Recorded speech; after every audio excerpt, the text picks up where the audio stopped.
காலம் யாருக்காகவும் காத்திருப்பதில்லை. பறக்கும் மேகங்களைப் போல வருடங்கள் வேகமாக உருண்டோடின.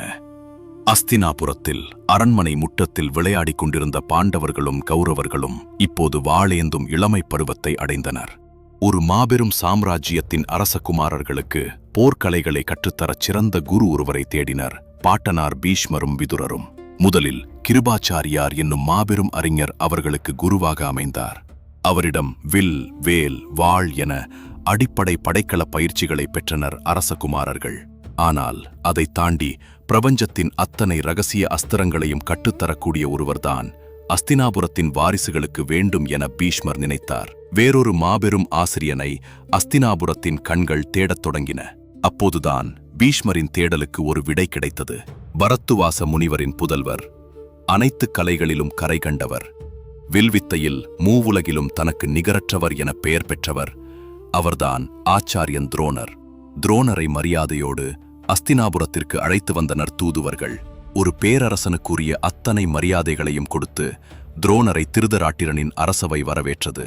அந்த மாபெரும் வரவேற்பை ஏற்றுக்கொண்ட துரோணரின் கண்கள் லேசாக கலங்கின. அஸ்தினாபுரத்தின் அரியணையை பார்த்ததும் தன் வாழ்வில் நடந்த அந்த பயங்கரமான அவமானமும் வலியும் அவருக்கு நினைவுக்கு வந்தன. தனக்கு நேர்ந்த அந்த துயரத்தை அரசவையில் கூறத் தொடங்கினார் துரோணர். பீஷ்மரே, இளமையில் குருகுல வாசம் செய்யும் போது நானும் பாஞ்சால நாட்டு இளவரசன் துருபதனும் ஆங்கிரசச முனிவரிடம் ஒன்றாகத்தான் கல்வி கற்றோம். எங்களது உயிர் நட்பு. ஒரு நாள் நாங்கள் எதிர்காலம் குறித்து பேசிக் கொண்டிருந்த போது துருபதன் என்னிடம், என் தந்தைக்கு பின் நான் அரசனானதும் பாஞ்சால நாட்டின் ஒரு பாதியை என் உயிர் நண்பனான உனக்கே மனமு வந்து தருவேன் என்று சத்தியம் செய்தான். அவன் கூறிய அந்த வார்த்தைகளை வேத வாக்காக நம்பினேன். காலம் உருண்டோடியது. அவன் பாஞ்சால நாட்டு மன்னனானான்.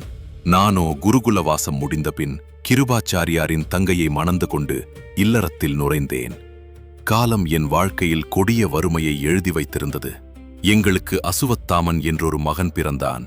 பச்சிலன் குழந்தையான என் மகனுக்கு குடிக்க ஒரு மிடறு பால் கூட வாங்க முடியாத அளவுக்கு வறுமை என்னை கொடூரமாக தாக்கியது. பசியால் என் குழந்தை துடித்தபோது என் நெஞ்சம் சுக்குநூறாக வெடித்தது.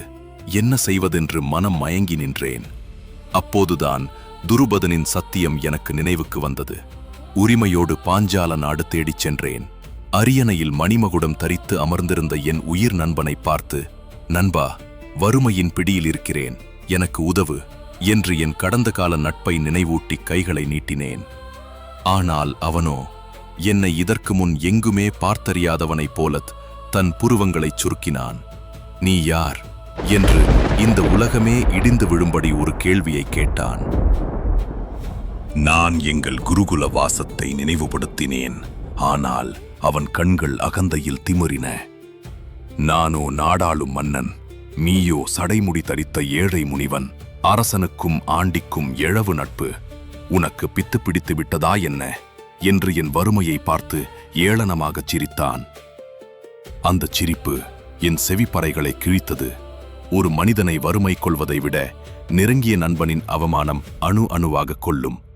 ஏமாற்றத்தால் என் இதயம் கொதித்தது. அரசவையை சுட்டிக்காட்டி நான் ஒரு சபதம் செய்தேன். துருபதா, செல்வச் செருக்கால் நீ செய்த சத்தியத்தை மறந்து என்னை இகழ்ந்து பேசுகிறாய். உன்னுடைய இந்த அகந்தையை உடைக்க எனக்கொரு காலம் வரும். உன்னை அதே போர்க்களத்தில் சிறைபிடித்து உன் நாட்டில் ஒரு பாதியை நானே எடுத்துக் கொள்வேன். இது என் சபதம்.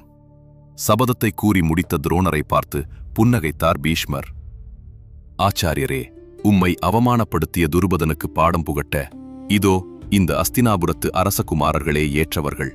இவர்களுக்கு உங்களின் அத்தனை வித்தைகளையும் கற்றுக் கொடுத்து உங்கள் சபதத்தை நிறைவேற்றிக் கொள்ளுங்கள் என்று அரசகுமாரர்களை சுட்டிக்காட்டினார். ஒரு பேரரசனுக்குரிய அந்தஸ்தோடு அஸ்தினாபுரத்தில் தங்கினார் துரோணர். பண்பட்ட ஆசிரியனின் கடமை தன்னிடமுள்ள வித்தைகளை மாணவர்களுக்கு சிறிதும் ஒளிக்காமல் அளிப்பதாகும். துரோணர் அரசகுமாரர்களுக்கு தலைகளை கற்பிக்கத் தொடங்கினார். ஆனால் காட்டில் வேறொரு விந்தை நடந்து கொண்டிருந்தது. ஏகலைவன் என்றொரு வேட்டுவ இளைஞன் இளமையிலிருந்தே துரோணரை தன் மானசீக குருவாக எண்ணி வாழ்ந்து வந்தான். கல்வி கற்கும் பருவம் வந்ததும் துரோணரை நாடி வந்து தன்னிடம் வில்வித்தையை கற்றுத்தருமாறு பணிவோடு வேண்டினான். அரசகுமாரர்களுக்கு மட்டுமே வித்தைகளை கற்பிக்கும் பொறுப்பில் இருந்ததால் துரோணர் அவனுக்கு கற்பிக்க இயலாது என்று மறுத்துவிட்டார். ஆனால் ஏகலைவன் மனம் தளரவில்லை. அடர்ந்த காட்டிற்குச் சென்றான். அங்கே தன் கைகளாலேயே களிமண்ணைக் கொண்டு துரோணரின் உருவச்சிலை ஒன்றைச் செய்தான். அந்தச் சிலையையே தன் குருவாகப் பாவித்து அதற்கு முன்னால் நின்று இரவு பகலாக வில்லை வளைத்து பயிற்சி செய்தான். உறுதியான எண்ணங்களும் முயற்சிகளும் வீண் போகுமா? துரோணரிடம் மேரில் கற்றால் எந்த அளவுக்கு பயிற்சி பெற்றிருப்பானோ அந்த அளவுக்கு ஏகலைவன் தன் சுய முயற்சியால் அசுர வளர்ச்சி அடைந்திருந்தான். ஏகலைவனின் திறமையை கேள்விப்பட்டு அவனை காண காட்டிற்கு வந்தார் துரோணர். கோவிலில் இருக்கும் தெய்வத்தைப் போல அங்கு தன் சிலையே வழிபடப்படுவதைக் கண்டு அவர் திகைத்தார். துரோணரை கண்டதும் பயபக்தியோடு அவர் காலடியில் விழுந்தான் ஏகலைவன். குருவே, என் திறமைகள் அனைத்தும் உங்கள் அருளே என்றான். அப்படியானால் எனக்கு நீ குருதட்சணை தர வேண்டுமல்லவா என்றார் துரோணர். தாங்கள் எதை கேட்டாலும் தயங்காமல் தருவேன் என்றான் அந்த மாவீரன். உன் வலது கை கட்டை விரலை வெட்டி எனக்கு குருதட்சணையாக கொடு என்று கேட்டார் துரோணர். வலது கை கட்டை விரல் இல்லாமல் ஒருவனால் வில்லை தொடக்கூட முடியாது. அத்தனை கால பயிற்சியும் அவனது எதிர்காலமும் அதோடு முடிந்துவிடும். வேறு ஏதாவது கேளுங்கள் என்று அவன் ஒரு கணம் மறுத்திருக்கலாம். ஆனால் தன் குரு கேட்ட மறுகணமே இடுப்பிலிருந்த வாளை எடுத்தான். சற்றும் முகச்சுளிப்போ தயக்கமோ இன்றி தன் வலது கட்டை விரலை வெட்டி ரத்தம் சொட்டச் சொட்ட அதை துரோணரின் காலடியில் வைத்தான். துரோணரே திகைத்து நின்றார். அவனுடைய தியாகமும் குருபக்தியும் இமயமலை சிகரங்களை விட உயர்ந்து நின்றன. நெகிழ்ந்த இதயத்தோடு அவனை வாழ்த்தினார் துரோணர். ஏகலைவனுக்குப் பிறகு துரோணரின் மனதை கவர்ந்த ஒரே மாணவன் அர்ஜுனன் மட்டுமே. வில்லின் நானோடு அர்ஜுனனின் விரல்கள் பேசும் அழகைக் கண்டு துரோணரின் உள்ளம் ஒரு தந்தையைப் போல பூரித்தது. அர்ஜுனன் மேல் துரோணர் காட்டும் அன்பைக் கண்டு கௌரவர்களுக்கு பொறாமை தீயாக எரிந்தது. இதை உணர்ந்த துரோணர் அர்ஜுனனின் திறமையை மற்றவர்களுக்கு உணர்த்த எண்ணினார். ஒரு நாள் மாணவர்களை அழைத்துக் கொண்டு கிணற்றடிக்குச் சென்றார். நீரோட்டம் நிரம்பியிருந்த ஆழமான அந்த கிணற்றுக்குள் தன் கை மோதிரத்தை வேண்டுமென்றே நழுவ விட்டார்.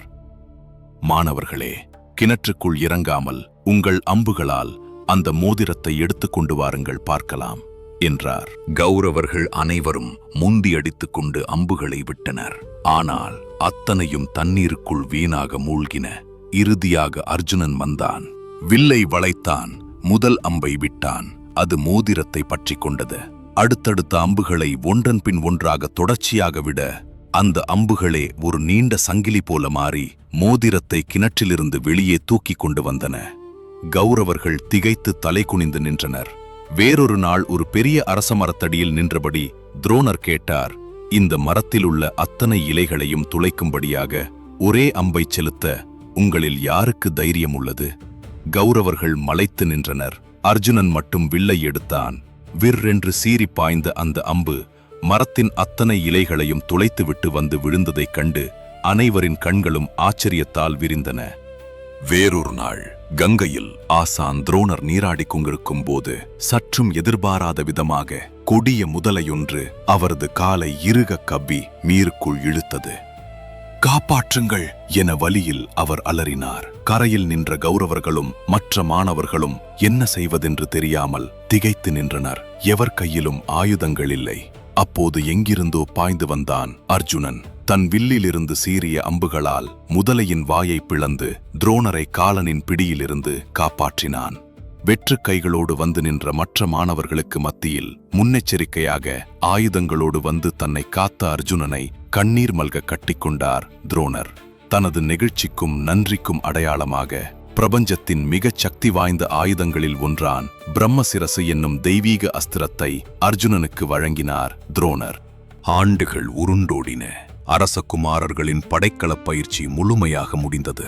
அவர்கள் கற்ற கலைகளை அரங்கேற்றும் அந்த மாபெரும் விழா அஸ்தினாபுரத்தில் முரசு கொட்டி அறிவிக்கப்பட்டது.